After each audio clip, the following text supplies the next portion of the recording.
Welcome back. I want to quickly touch on the subject of what we call string concatenation.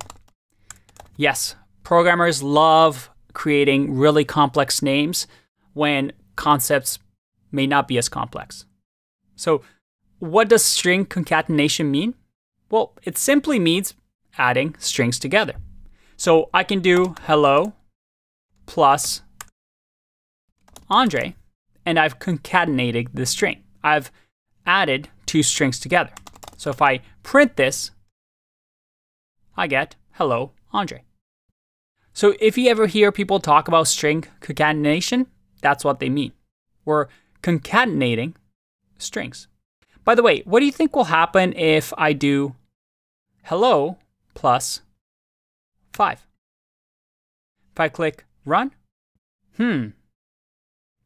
that's not good, is it?